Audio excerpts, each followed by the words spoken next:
According to the Director General of the World Health Organization, the three greatest threats facing humanity are the global food crisis, climate change, and pandemic influenza. The current flu pandemic has killed hundreds and infected hundreds of thousands, but in a world in which millions of people continue to die of diseases like AIDS, malaria, tuberculosis, why is there so much concern about this so-called swine flu? Because apparently the last time a nearly entirely new flu virus jumped species and caused a pandemic, it went on to become the deadliest plague in human history, the influenza pandemic of 1918. Most flu strains tend to spare young, healthy adults, but the 1918 virus killed people in the prime of life. More than a quarter of all Americans fell ill. This is a chart of percent of population dying. In 1918, as many as 50 to 100 million people lost their lives. A similar virus today could kill many more. What started for millions around the globe as muscle aches and a fever ended days or even hours later with many victims bleeding from their eyes, ears, nostrils, and into their lungs. Homeless orphans, their parents dead, wandered the empty streets. One agonized official in the stricken East sent an urgent warning west: hunt up your woodworkers and set them to making coffins, then take your street laborers and set them to digging graves. This is a clipping from the New York Times at the time. Victims of plague everywhere, great pyres of bodies consumed by the flames. Many victims strangled in their own bloody fluids. Their corpses, tinged blue from suffocation, were said to have been stacked like cordwood outside of morgues as cities ran out of coffins, so they dug mass graves.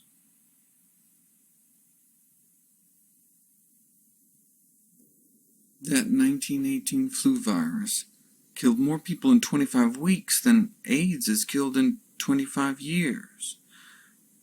No war, no plague, no famine has ever killed so many people in so short a time. Where did it come from? The conventional wisdom is that the 1918 pandemic was triggered when an H1N1 bird flu virus, in its entirety, all 8 gene segments, jumped into human beings. We then apparently passed it along to pigs, sickening millions of them as well. After the pandemic, once our human immune systems got used to this new virus, it turned into the regular seasonal flu, and in pigs, it turned into what we call classic or classical swine flu. Before 1918, there aren't reports of pigs ever getting the flu at all. So, throughout the Roaring Twenties, people got the regular flu every year, and pigs got swine flu. Same with the 30s, and same with the 40s. In 1957, an H2N2 bird virus combined with the seasonal flu, swapping in 3 genes, triggering the relatively mild 1957 pandemic, and then turned into seasonal flu. Nothing happened to swine flu, though, which remained completely stable. In 1968, an H3 bird virus combined with the seasonal flu, swapping in 2 genes, triggering the mild 1968 pandemic, and then turned into the seasonal flu we've had ever since. Still nothing happened with swine flu virus, which continued to remain stable. Stable throughout the 1970s in North America, and stable throughout the 1980s. But then, By 1999, everything changed. A never-before-described triple-species flu virus arose. The classic swine flu virus, after being stable for 80 years straight, picked up 3 gene segments from the circulating human flu virus and then 2 gene segments from a bird flu virus to create the first triple animal reassortment flu virus ever described. Our first hybrid, a human-pig viral mutant, was discovered in an industrial pig production operation in Newton Grove, North Carolina, in August of 1998, owned by a massive pork conglomerate called Hogslat. The virus mutated further and then spread, within months, throughout the United States. Blood samples were taken from more than 4,000 pigs across 23 states just a few months later in early 1999. More than half of the pigs tested positive for exposure in Iowa, Oklahoma, Texas. 10 out of 10 herds positive in Illinois, 9 out of 10 in Kansas. Soon, it spread into Canada, and by 2003, the majority of animals tested in industrial pig operations in Mexico also showed evidence of exposure to our triple hybrid strain. We then exported it to Asia, and now the favor has apparently been returned. After reshuffling with classic swine flu, our made-in-the-USA triple reassortment virus picked up 2 gene segments from a Eurasian swine flu line to create the flu pandemic of 2009. The primary progenitor, the main ancestor of our current pandemic flu virus, as shown in orange, is the triple hybrid mutant that emerged and spread throughout factory farms in the United States more than a decade ago. 6 out of the 8 gene segments, 3/4 of the pandemic virus straight from our triple hybrid. And this diagram, these data are taken from the most comprehensive genetic analysis to date. Influenza experts have been warning about this triple hybrid mutant for years, an extremely promiscuous mammalian-adapted virus. Flu scientists used to worry only about Southeast Asia, but given the appearance of the triple hybrid mutant, now we need to look in our own backyard for where the next pandemic may appear, and 6 years later, it did. After 8 decades of stability, what happened in the 1990s that led to these unprecedented changes in swine flu? And same question with bird flu. No human deaths from avian influenza for 8 decades until 1997 when H5N1 started killing people in Hong Kong. Then, an H7N7 bird flu emerged in the Netherlands, which went on to infect 1,000 people and ended up transmitting human to human. Just 2 examples of the new bird flu viruses infecting people. In poultry, the number of outbreaks of highly pathogenic, highly disease-causing avian influenza in the first few years of this century have already exceeded the total number of outbreaks recorded for the entire 20th century. As one leading flu expert told Science, we've gone from a few snowflakes to an avalanche. What has been happening in recent years to trigger this kind of evolution and fast forward for both swine and chicken flu viruses? Let's ask the world's leading expert, Dr. Robert Webster, as did the senior correspondent of NewsHour with Jim Lair. Was there something qualitatively different about this last decade that made it possible for this disease to do something it hasn't done before, some kind of change in conditions that suddenly lit a match to the tinder? Webster replied. He says farming practices have changed. He talks about growing up on a farm. But he says now we put millions of chickens into a chicken factory, next door to a pig factory. And this virus has the opportunity to get into one of these chicken factories and make billions and billions of these mutations continuously. And so what we've changed is the way we raise animals and our interaction with those animals. And he talks about how the virus can escape from these factories, infect wild birds, but that's what's changed. What we've changed is the way we raise animals. 5 years ago, the world's 3 leading authorities got together for a joint consultation. The World Health Organization, the Food and Agriculture Organization of the United Nations, and the World Organization for Animal Health, the top veterinary authority on the planet. Their job was to uncover the key underlying causes for these emerging animal-to-human diseases.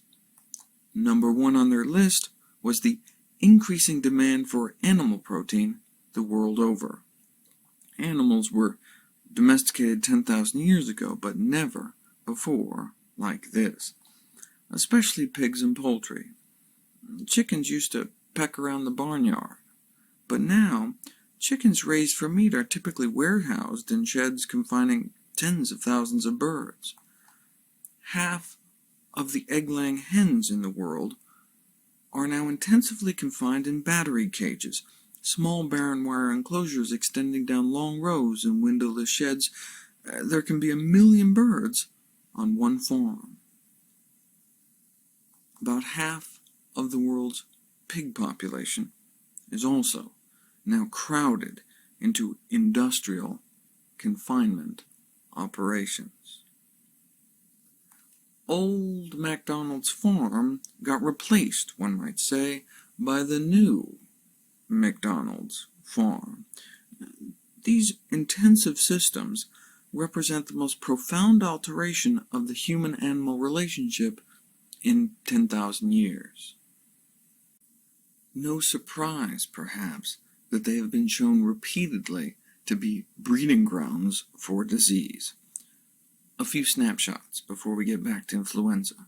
China, 2005, the world's largest producer of pork, suffers an unprecedented outbreak of an emerging pig pathogen called strep suis, causing meningitis and deafness in people handling infected pork products.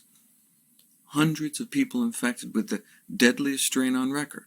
Why? The World Health Organization blames in part these intensive confinement conditions.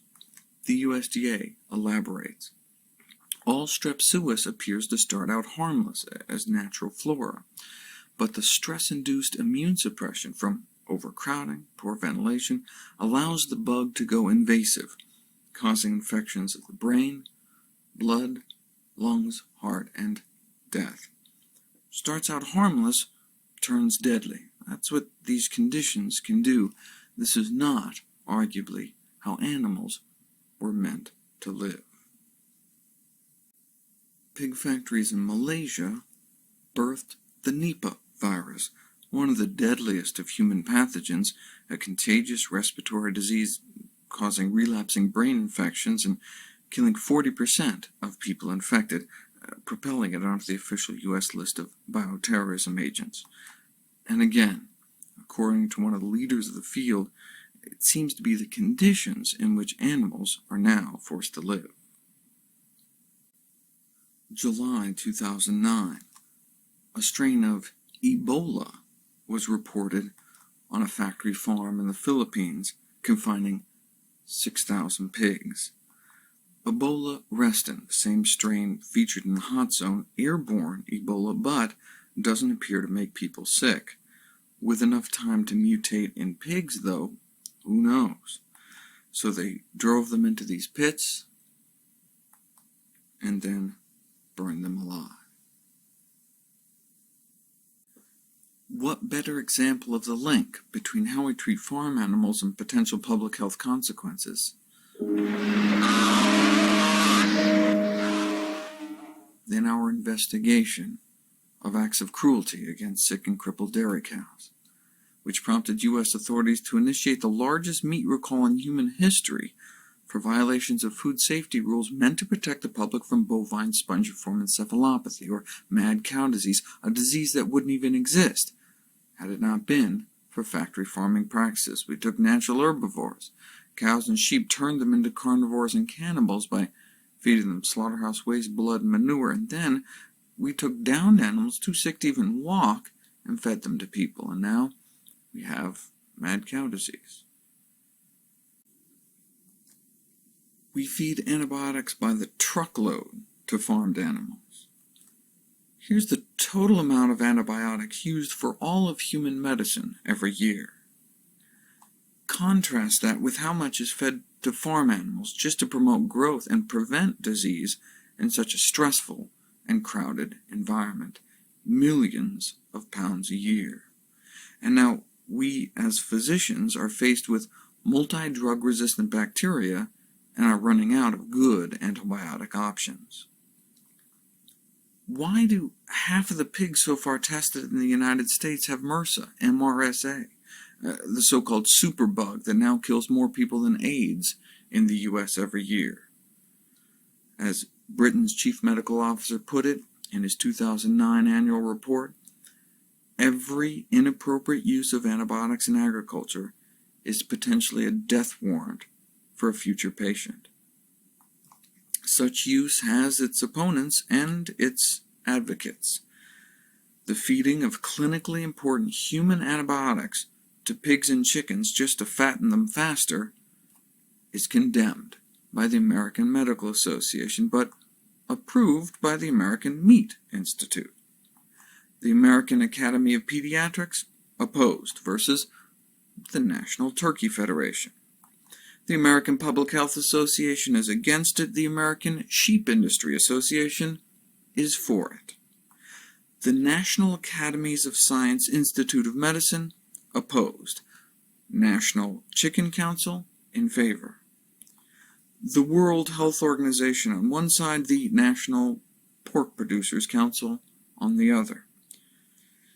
Now, to be fair, the National Cattlemen's Beef Association is also in favor, along with the United Egg Producers.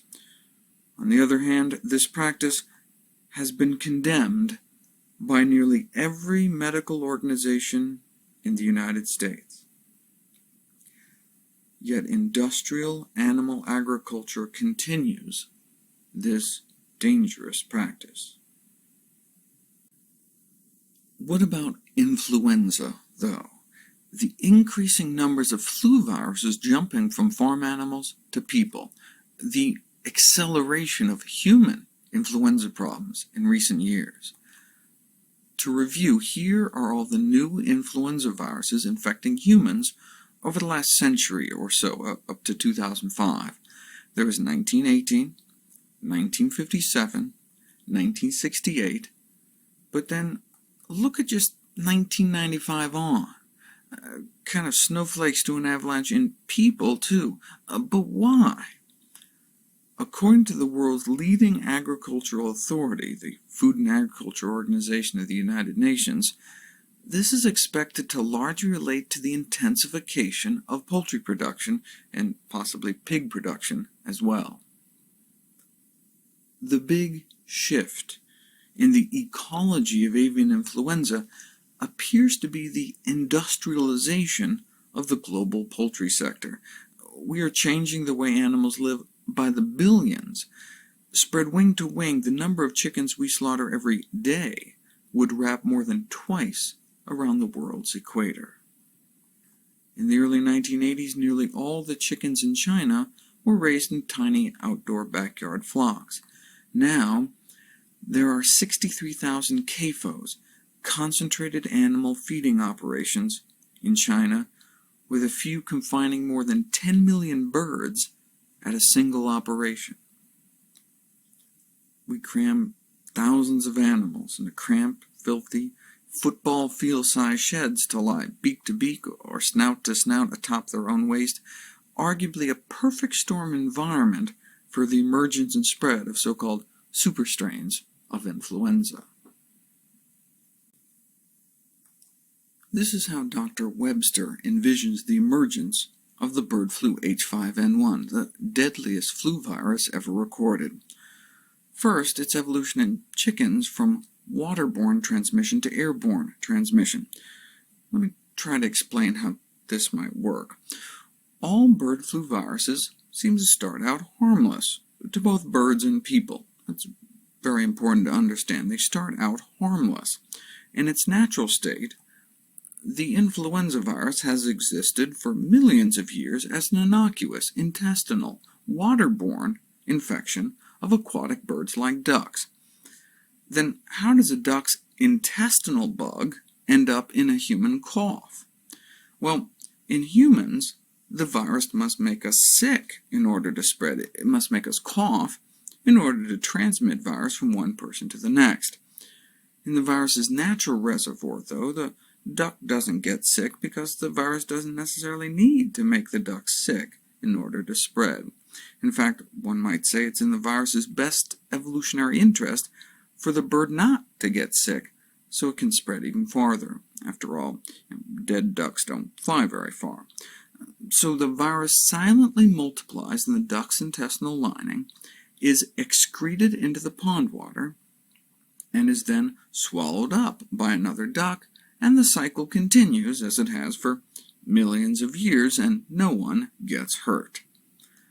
But if an infected duck is dragged to a live poultry market, for example, and crammed into cages allowing the splattering of virus-infected droppings on terrestrial birds, land-based birds like chickens, then the virus has a problem. Like a fish out of water, when the virus finds itself in the gut of a chicken, at one of these kind of viral swap meets, no longer has the luxury of easy waterborne spread. Right? Chickens aren't paddling around in the pond.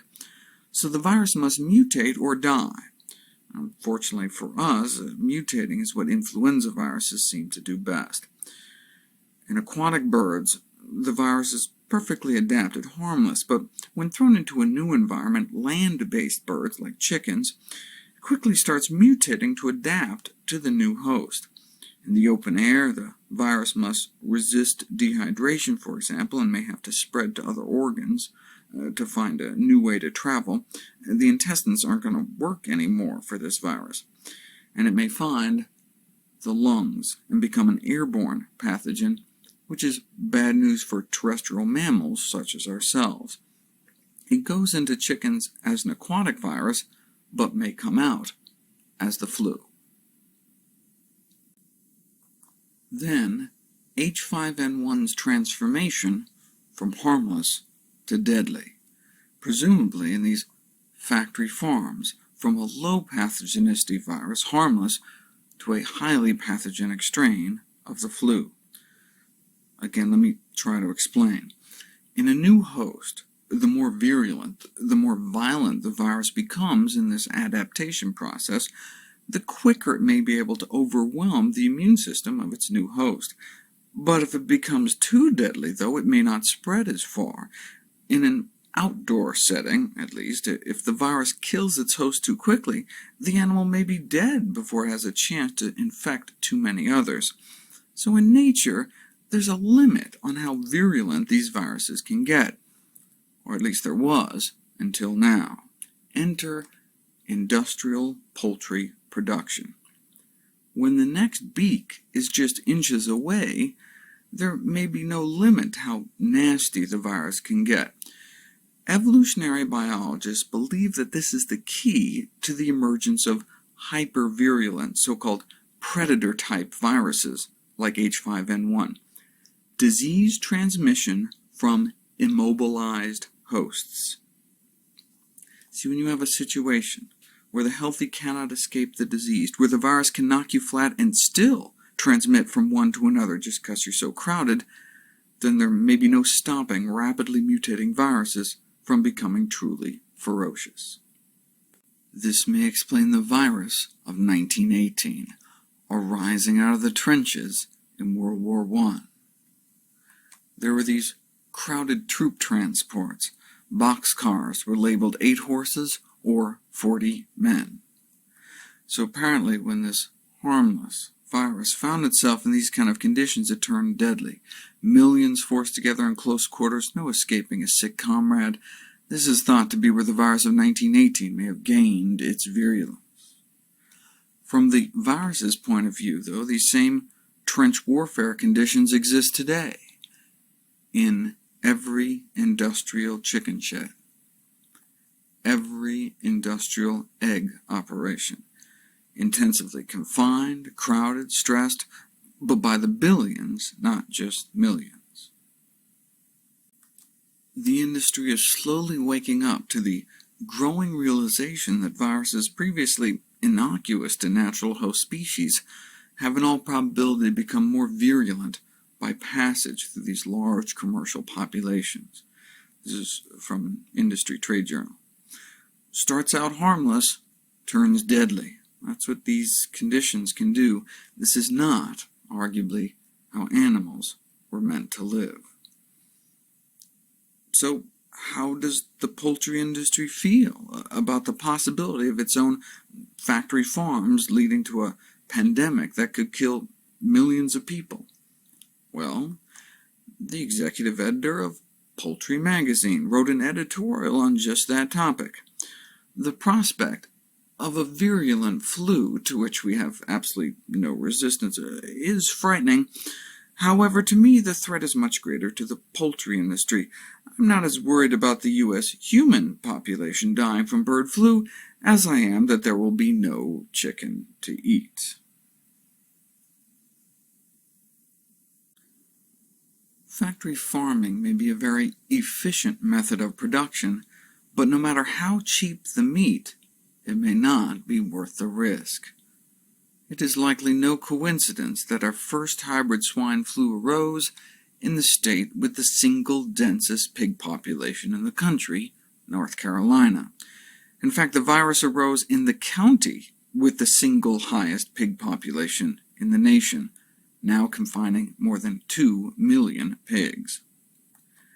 In the 1920s, there were fewer than 2 million pigs in the entire state, and into the 30s, 40s, 50s, 60s, 70s. Classic swine flu continued to remain unchanged into the 1980s. By 1989, the North Carolina pig population reached about 3 million. But then came the 90s. The year that the first hybrid mutant arose in North Carolina was the year the pig population in the state reached 10 million.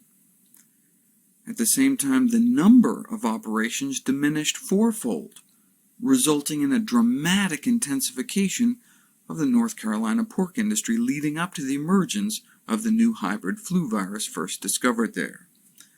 What role might this intensification have played in the emergence and spread of the novel virus? There are at least 10 reasons why industrial pork production can present such a breeding ground for disease. Let me quickly run through them. The majority of U.S. pig factories now confine more than 5,000 animals each, 5,000 captive viral hosts. It goes without saying that with a group of 5,000 animals, if a novel virus shows up, it will have more opportunity to replicate and potentially spread than in a group of 100 pigs on some small farm. Or, more colorfully, Professor Silbergeld from the Johns Hopkins School of Public Health. Instead of a virus only having one spin of the roulette wheel, it has thousands and thousands of spins for no extra cost. It drives the evolution of new diseases. Here's some data that back up the common sense. An investigation of the relationship between farm size and risk of the Eurasian lineage swine flu infection. Pigs from larger farms with a standing pig population greater than 5,000 appeared to have a significantly higher risk for classic swine influenza H1N1 infection compared to pigs originating from smaller farms.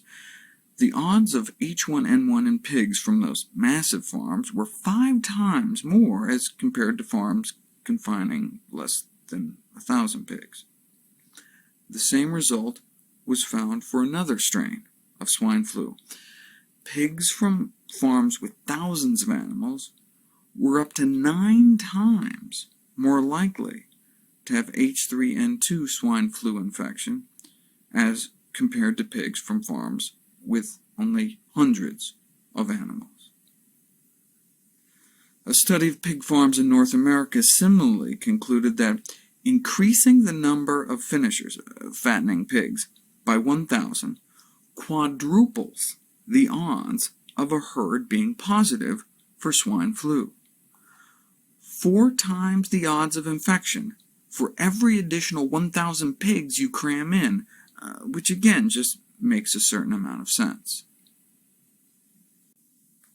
And when one crowds together the pig operations themselves in the U.S. Midwest and Southeast, the Dutch pig belt in Europe, and China, infection risk is increased because of greater opportunities for wind-borne and other modes of virus transmission. One can apparently decrease herd infection risk 16-fold simply by not packing them all together so tightly. And now we're co-locating pig factories next to chicken factories, facilitating these cross-species jumps, a practice Webster calls unsound. In addition to being the U.S. state with the densest pig population in the country, North Carolina is also one of the nation's largest poultry producers, slaughtering nearly 750 million chickens every year and caging enough hens to produce literally billions of eggs. One scenario as to the emergence of the triple hybrid virus in 1998 is that it was circulating for a few years before it mutated or simply obtained a critical density necessary to burst into the U.S. pig population. Swine flu is spread just like human flu through respiratory droplets and nasal secretions. So, overcrowding pigs allows for large infectious loads to transfer from one animal to another, increasing the likelihood that extremely rare mutations can get passed on rather than just dead-ending in an individual.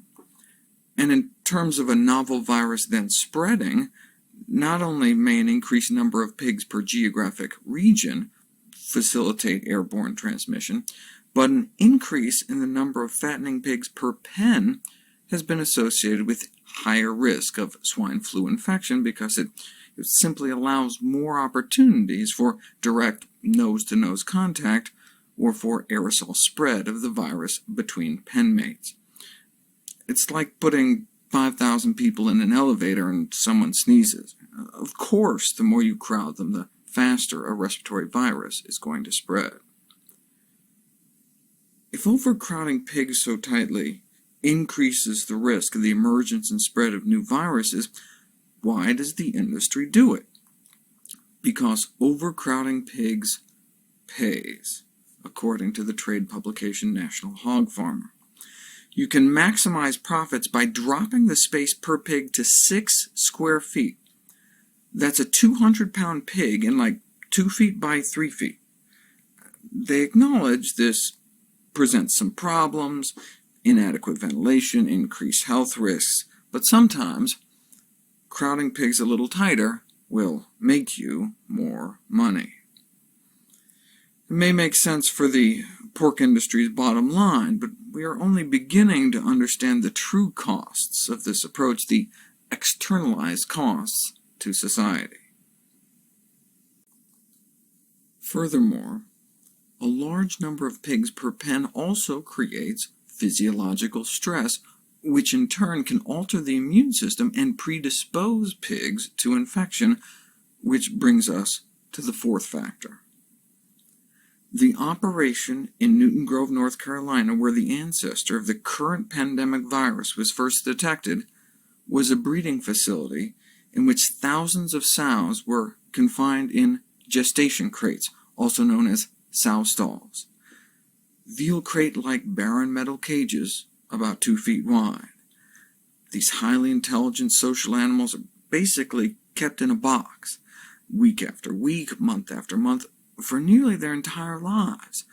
They can develop crippling joint deformities, lameness. If they did this to a dog, they could get thrown in jail. Not only can these pregnant pigs not turn around, they can barely move at all. The rise in stress hormone levels in crated sows is thought to be because of interference with the expression of natural maternal behaviors like nest building. And this frustration of normal maternal behavior may result in impaired immunity. Measures as simple as providing straw bedding may decrease morbidity and mortality compared to these concrete slatted floors, presumably by eliminating the immunosuppressive stress of lying on bare concrete their whole lives, which may also lead to an increased infection risk. This minimal act, providing straw, has been shown to decrease the risk of swine flu infection. For anyone whose German may be rusty, Table 2, risk factors significantly associated with influenza virus infection. Compared to straw bedding, bare slatted floors 2.5 times the infection risk. Yet we often deny them even that modicum of mercy, to their detriment and potentially to ours as well. The National Livestock and Meat Board defends intensive confinement in a pamphlet called Facts from the Meat Board. Confinement rearing has its precedents. Schools are examples of confinement rearing of children. Not that different from how they described veal crates as similar to a baby's crib. The fact that the industry feels the need to mislead consumers by conjuring images of classrooms and baby cribs speaks to how far out of step animal agriculture has gone from mainstream values of just basic decency towards animals. And they know it. As a professor emeritus of animal science wrote in one of his college textbooks, one of the best things modern animal agriculture has going for it is that most people haven't a clue how animals are raised. For modern animal agriculture, the less the consumer knows, the better. Ammonia, released from decomposing waste, may burn the pig's respiratory tracts and predispose them to respiratory infection in the first place. Ammonia levels have been significantly associated with both pneumonia and pleuritis, or lung lining inflammation. The dankness and lack of direct sunlight enables the flu virus to survive much longer periods than it otherwise would be able to outside. The UV rays and sunlight are actually quite effective in destroying the influenza virus. 30 minutes of direct sunlight completely inactivates even H5N1, yet it can last for days in the shade and weeks in moist manure. Which brings us to Factor 7. Millions of gallons of excrement spewed into open-air cesspits. Swine flu viruses have been shown experimentally to multiply in a pig's digestive tract, be released in feces, and can survive in this slurry of urine and feces for weeks. The spread of this untreated waste on nearby land may then spread the virus out into the environment and to other herds. See, these huge tunnel ventilation fans can suck up aerosolized virus and have been shown to be able to blow large volumes of infectious particles far out into the countryside, which helps illustrate how loosely a term like biosecurity could ever really be applied to industrial animal agriculture. And all that manure attracts flies. Here's a picture taken outside of the home of a neighbor to one of these factory farms. This level of fly infestation has more than just social and property value implications. Research on avian influenza suggests that contaminated flies can move the virus from one confinement operation to another, even miles away. Pig factory employees can dip their boots in antiseptic foot baths all they want. You can't keep flies out of a hog CAFO. Just as the U.S. pork industry jeopardizes the public through the mass feeding of human antibiotics to pigs to offset the effects of intensive confinement, the industry vaccinates its herds for swine flu. This doesn't prevent the disease, though. It just prevents the drop in carcass weight associated with the disease that's so bad for business. The commercial vaccines that have been tested simply fail to significantly reduce viral shedding, so swine flu viruses continue to circulate and spread. And the immunological pressure placed on these viruses by the vaccines may select for viral mutants with different surface proteins. So it may select for swine flu viruses that grab human or avian genes, possibly increasing the risk of infection for animals and humans by favoring genetic mutation and the generation of viral variants. Unfortunately, one of the surface proteins our triple hybrid virus picked up from Eurasia was the M gene, which codes for an ion channel, which normally we can plug up with the antiviral drug amantadine, but in Eurasia, swine flu viruses have grown resistant to the drug, like many of the bird flu viruses spreading out of Asia. Why? Factory farms in China were feeding the drug to their chickens, putting it right in their water supply, effectively eliminating half of our anti-flu classes of viral treatment drugs. Finally, long-distance live animal transport. The ancestral virus of the current pandemic virus arose on a North Carolina factory farm in August 1998, but then how did it spread across the entire country in but a few months' time? And then the world, Mexico, Canada, even Asia. Contaminated trucks and shipping containers have been blamed for this global spread of swine flu.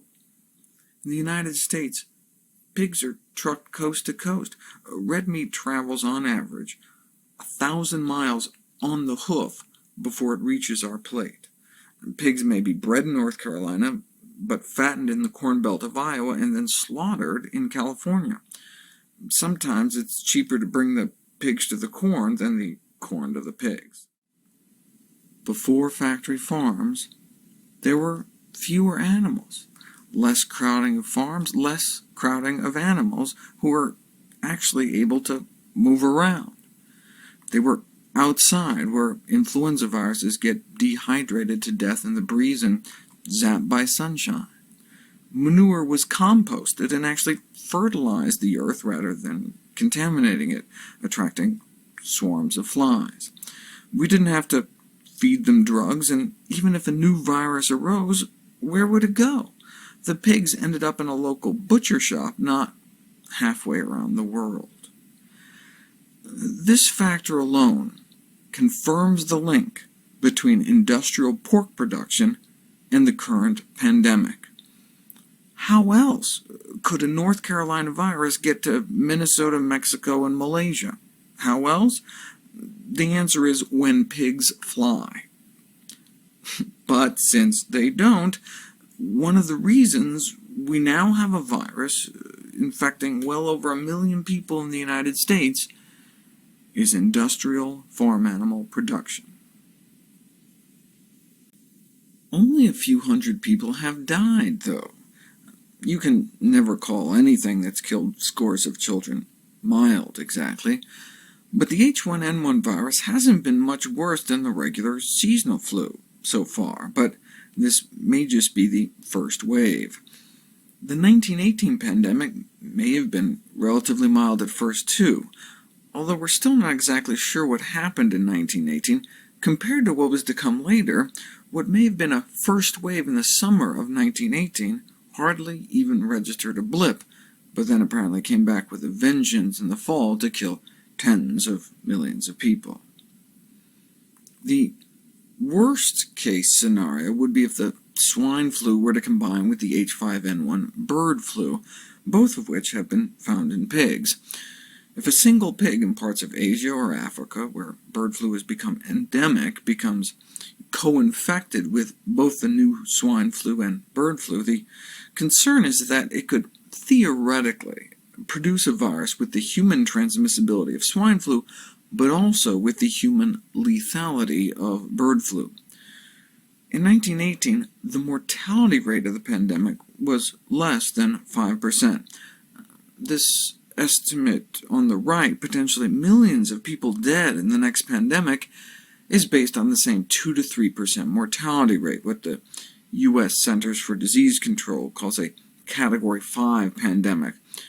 Around 2% mortality, around 2 million Americans dead. So that's 2%. H5N1 so far has officially killed over half of its known human victims. Don't even seem to get a coin toss as to whether or not you live through the disease. Robert Webster, the so-called godfather of flu research. If we go back to 1918, 2.5% of people died. How many people are dying with bird flu? 50%. We've never seen such an event since the time of the plagues. Up to 60 million Americans get the flu every year, and as many as 1 billion people worldwide. What if it suddenly turned deadly? That's what keeps everyone up at night, the possibility, however slight, that a flu virus like H5N1 could trigger a human pandemic. That would be like combining one of the most contagious known diseases, influenza, with one of the deadliest, like crossing a disease like Ebola with the common cold. What can we do to prevent this kind of thing in the first place? To lower our risk of generating increasingly dangerous farmed animal flu viruses, the global meat and egg industries must reverse course away from greater intensification by, for example, here in the Annals of the New York Academy of Sciences, replacing large industrial units with smaller farms with lower stocking densities, potentially resulting in less stress, less disease susceptibility, less intense infectious contact, and smaller infectious loads.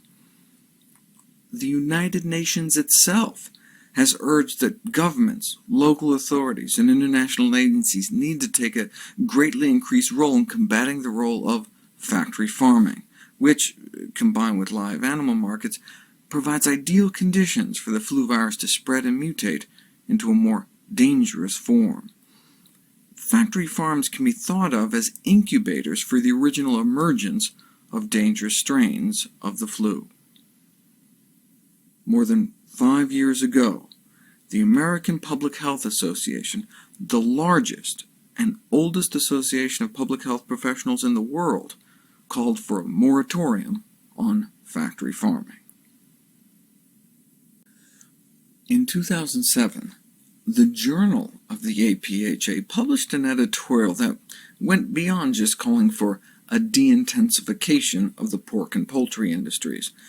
The editorial questioned the prudence of raising so many animals for food in the first place. It is curious that changing the way humans treat animals, most basically ceasing to eat them, or at the very least radically limiting the quantity of them that are eaten, is largely off the radar as a significant preventive measure.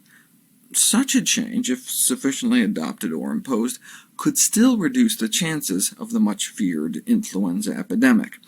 It would be even more likely to prevent unknown future diseases that, in the absence of this change, might result from farming animals intensively and killing them for food. Yet humanity doesn't even consider this option. We don't tend to shore up the levees until after disaster strikes. The editorial concludes those who consume animals not only harm those animals and endanger themselves, but they also threaten the well-being of future generations. It is time for humans to remove their heads from the sand and recognize the risk to themselves that can arise from their maltreatment of other species. How we treat animals can have global public health implications. I am often asked how the industry responds to this kind of sentiment from the scientific community.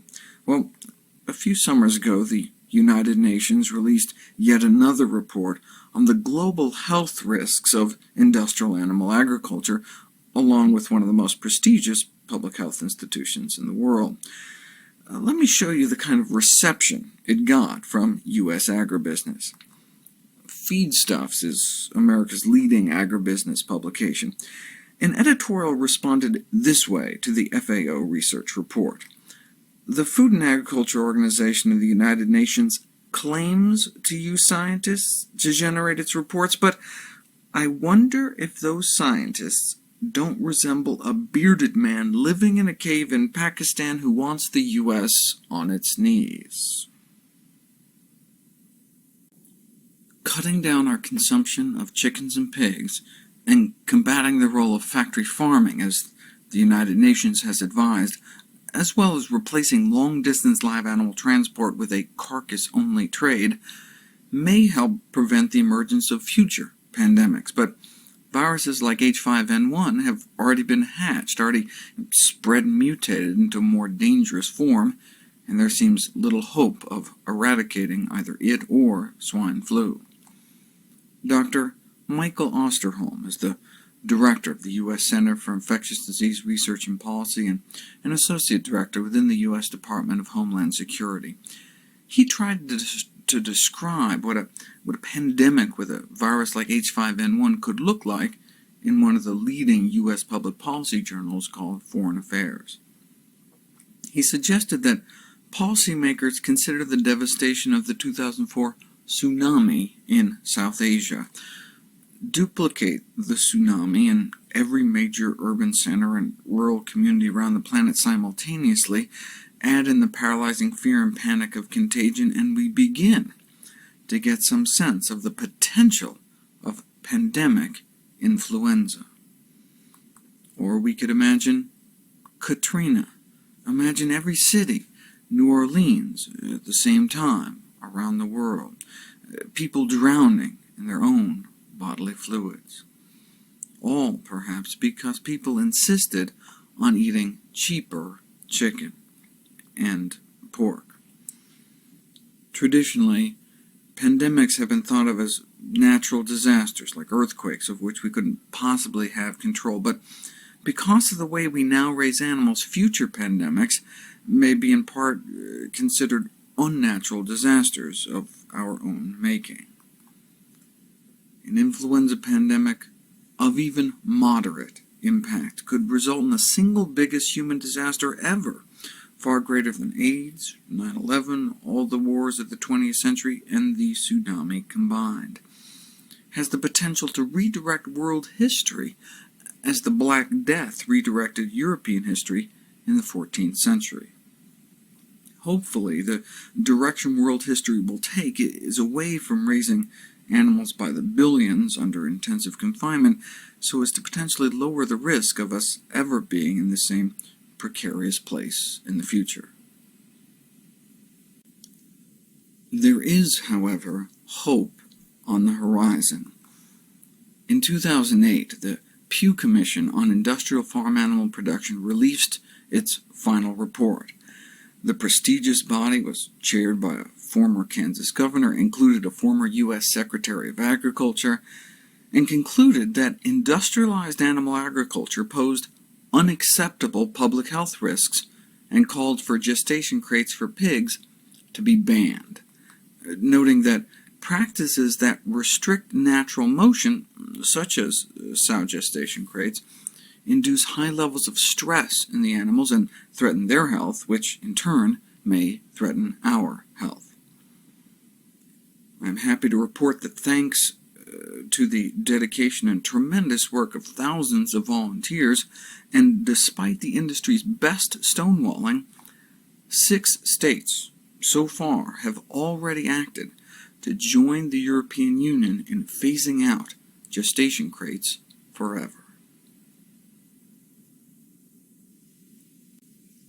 In response to the pandemic, the pork industry, instead of changing its practices, has concentrated on changing the pandemic's name. From a recent editorial in the prestigious journal Nature, unlike their colleagues in public health, who focused their energies on protecting the planet's 6.8 billion humans, animal health specialists' primary mission tends to be to promote and protect the national and international livestock and meat trade. This focus on commerce can lead to conflicts of interest as well as policy positions that border on denial. Considerable energy has been expended trying to keep people from calling the virus swine flu, but of course that's exactly what it is, and in fact pigs on 3 continents so far have been found with the virus. The meat industry mantra is that they are science-based, but many of their assertions have been scientifically baseless. Their denial may extend deeper than just the name. One of the first confirmed human cases of swine flu appeared near the single largest pig factory in all of Mexico, a subsidiary of Smithfield, the largest pork producer in the world. A single operation that raises nearly 1 million pigs a year. Smithfield claims that it's just a coincidence that an early swine flu case was discovered near this facility, and it may be, but we will probably never know. What we do know is the meat industry's track record. Consider the poultry industry's cover-up of the Triangle of Doom outbreak a few years ago. The Turlock region in Stanislaus County, California became known as the Triangle of Doom. In 2002, millions of hens confined in battery cages became infected with an H6N2 virus. Why didn't we ever hear anything about the outbreak? Perhaps more astonishing than the extent and the speed of this outbreak was the fact that no one heard about it. Why? Well, as reported in this publication of the National Academies of Science, the emergence of the Triangle of Doom outbreak was kept quiet by corporate decision-makers in California who feared that consumer demand might plummet if the public knew they were buying infected meat and eggs. What we are now seeing with swine flu may be that same knee-jerk corporate reaction, cover it up, deny any responsibility. What we do know, as published by scientists from the University of Iowa Center for Emerging Infectious Diseases, is that factory farms may indeed themselves act as amplifiers of influenza. They conclude a human influenza epidemic due to a new virus could be locally amplified by the presence of confined animal feeding operations in the community. And again, this was published years ago, and the public health community has been shouting from the rooftops for years that factory farms present a public health menace. The science is there, has been there, if we can just muster the political will. Let me end with a quote from the World Health Organization. The bottom line. The bottom line is that humans have to think about how they treat their animals, how they farm them, how they market them. Basically, the whole relationship between the animal kingdom and the human kingdom is coming under stress.